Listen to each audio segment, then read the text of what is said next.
This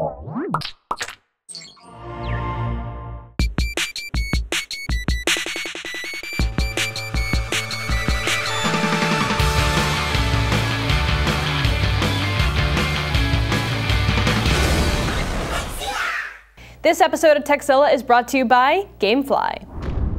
Back in January, Nokia showed off the Lumia 900. It's Nokia's latest handset featuring the Windows Phone Mango OS. Although it won Best Smartphone at CES 2012, we decided a closer look was in order. And here to share his keen insight on the Lumia 900 is Tested.com's Will Smith. Hi, Veronica. Hi, thank you so much for joining us. Sure thing, wouldn't miss it. All right, so welcome back to the show, of course, and tell me a little bit about this glorious beauty that we see in front of us. How long have you been playing with it? So we've had it for about 2 weeks. We tested it out. Of course, Norm did the normal thing where he goes through and takes millions and millions of photographs, because the camera is one of the big things on the 900 that's different. You know, part of the problem with Windows phones is that they're all relatively the same inside. They're the same CPUs, right. Same screen resolution, and there's a couple of things that differentiate this. One is the Nokia camera, which is, like I said, really nice. It's get me to the camera. Carl Zeiss optics. There's a button. Ah, the button. There's Carl Zeiss optics. It's got a 8-megapixel sensor. The sensor size doesn't matter so much. It takes reasonably good photos. I think Norm found some problems in low light. But the other big thing. Hi. The other big change is LTE. This is one of the first Windows phones that has LTE support. So on AT&T's new, not fake 4G network, the real 4G network. The real actual 4G network, right? You get high speeds. So we found that to be relatively the case so here in fast. San Francisco. It's fast on cellular data.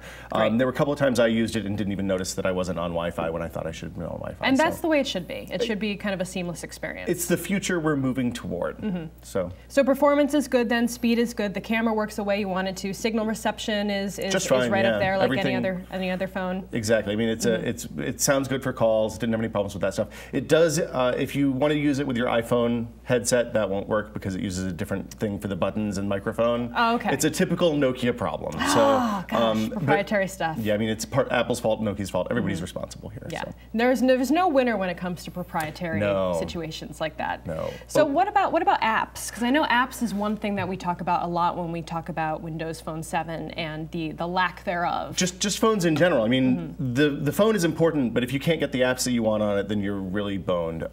Pandora is the obvious example that everybody always talks about with Windows Phone. There's no Pandora app on a Windows Phone. I happen to subscribe to Rdio, which is on Windows Phone, is a great app, so that's no problem for me. But basically, you need to go down the list of apps that are available and look and see what you want. All the big stuff is there. There's an official Twitter app. There's Kindle. There's Amazon Shopping, Netflix.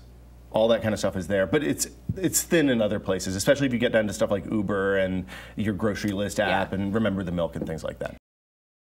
So what are some of the annoyances you found so far? So the biggest thing for me is actually just the size. It is a pretty big phone, even when you're used to carrying big Android phones around. So it doesn't really fit in your jeans pocket that well. I'm also really concerned about the upgrade possibility for this phone, because Microsoft and Nokia haven't stated whether this is going to be supported for the next version of Windows Phone, which is supposed to be out later this year. There's no official announcement. It's all rumors.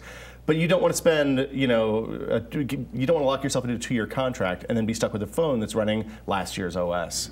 So do you think this is going to help Nokia, and do you think this is going to help Microsoft get to that next level in this war of the operating systems and phones out there? It's a really big question. I mean, this is the first really, I think, high-profile, great-looking, well-designed phone for Windows Phone in the U.S. It's coming really late in the Windows Phone 7 cycle. So without answers to those kinds of questions, we don't know. The good news is they're pricing it really, really cheap. You can get it for free with a 2-year contract on Amazon.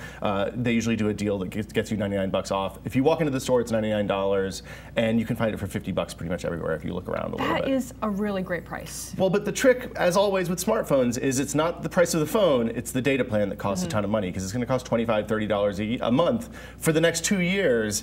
So, you don't want to enter into that lightly. Yeah, I'm paying that right now with my stupid iPhone, and I still paid like $500 for the damn thing. Well, special case, though. Yeah, well, so bottom line, would you recommend this device? This is my favorite Windows Phone right now. Yeah, I think without knowing what's going to go on with the OS later in the year, it's difficult to give an unabashed recommendation for it. But I think it's a good phone. It's the best Windows Phone I've used so far, and you know, it's nice. It comes in 3 colors. It's blue and black, and also a shiny white version. I do very much like the blue color. Yeah, it really stands out, doesn't it? I have to say, I thought it was a case at first, and then I remembered that they're actually that color. No, they're crazy with the colors there, and the black one I think is what I would buy, but the blue looks nice on camera. So it's good for demoing. So what do you guys have coming up on Tested.com? Oh, we've got all sorts of fun stuff. We talked to the guys from Modernist Cuisine last week, and I learned how to cook a steak in a cooler with a blowtorch. What? How does that even work? I guess I'll have to watch the video. All right. Thank you again for joining us. You can find Will on Twitter @WillSmith and all of his work over at Tested.com. We've got more Tekzilla coming right up, but before we do that, it's time to thank one of our sponsors. Gamefly is the largest online video game rental service. Choose from over 7,000 new and classic titles for all consoles, including handhelds. Plans start at just $15.95 a month. There are no late fees or due dates, and shipping is always free. As a Gamefly member, you can rent 1 to 4 games at a time and keep them for as long as you want. When you finish playing a game, send it back, and Gamefly will send you the next available game on your list. If you really like a game, just click Keep It on the Gamefly website, and the game is yours at a discounted price. Gamefly will even mail you the case and manuals free of charge. Tekzilla fans get a 15-day free trial when they go to www.gamefly.com/Tekzilla.